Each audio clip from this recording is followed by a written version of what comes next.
Risk को मादी मानों में लें, अभी चलें, तालीम को छोड़ें, रूहानी रिस्क को छोड़ें, दीनी तालीम को छोड़ें, जिस मानी में हर बंदा रिस्क को लेता है उस मानी में ले लेते हैं। खाने पीना, जिंदगी बरकरार रखने के लिए जो जरूरी चीजें हैं वो उनके मानी में ले लें।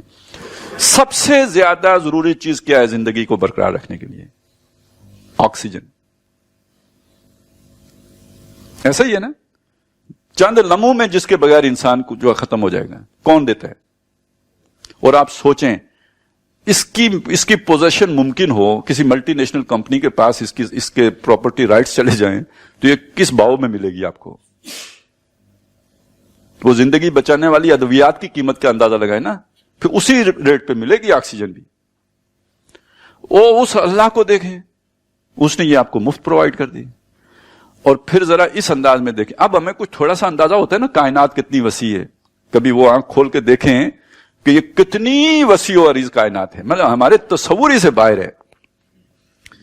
वो जो है लाइट ईयर्स भी खरबों सालों में के फासलों पर बॉडीज मौजूद हैं, गैलेक्सीज मौजूद हैं, तो कितनी बड़ी कायनात। और अभी तक मालूम कायनात में ऑक्सीजन सिर्फ जमीन पर है।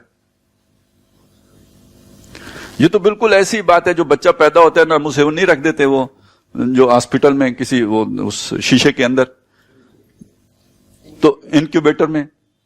तो ये तो अल्लाह ने पूरी नस्ल इंसानी को कायनात के एतबार से देखें तो एक इनक्यूबेटर में रखा हुआ है। इससे आप यकीन पैदा करें तो वो क्यों नहीं आपको बाकी ग़िज़ा देगा?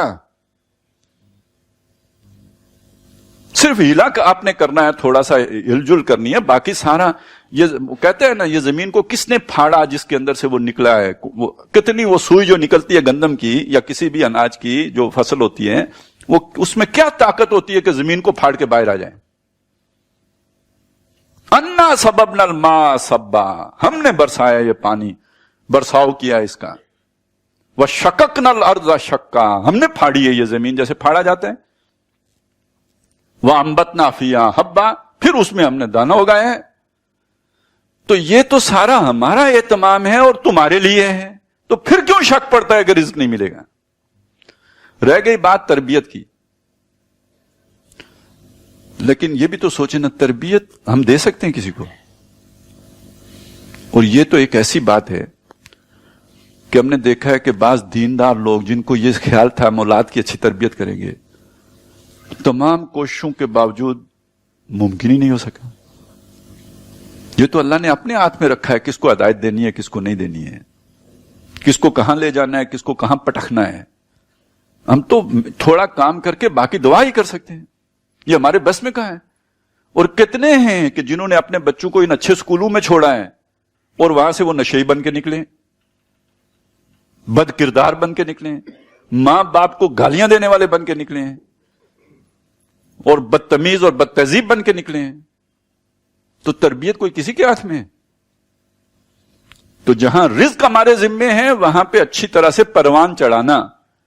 फअंबतहा नबातन हसना, वो जो हजरत मरियम के बारे में आया ना, जब उन्होंने कहा, जो उनकी वालदा ने नजर मानी और फिर जब वो पैदा हुई तो इन्नी वज़ातुहा उनसा, तो उसके बाद जो आता है वक्त जब उन्होंने कहा कि अल्लाह ने फिर उनको उनकी दुआ सुन ली, फअंबतहा नबातन हसना, तो हजरत मरियम को अल्लाह ने उठाया, बहुत ही अच्छी तरह उठा, यानी उनकी परवरिश, उनकी तरबियत तो किसने की?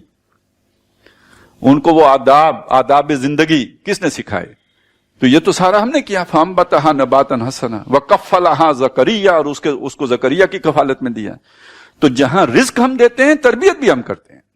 ये हम पर तुम छोड़ो, तुम अपना काम करो जो है, जिसमें तुम्हें जिस इम्तिहान में डाले गए हो। तो वला तक़्तुलू औलादकुम खशियत इमलाक, नहनु नर्ज़ुकुहुम, उनको भी रिस्क हम देते हैं, व इय्याकुम, तुमको भी देते हैं।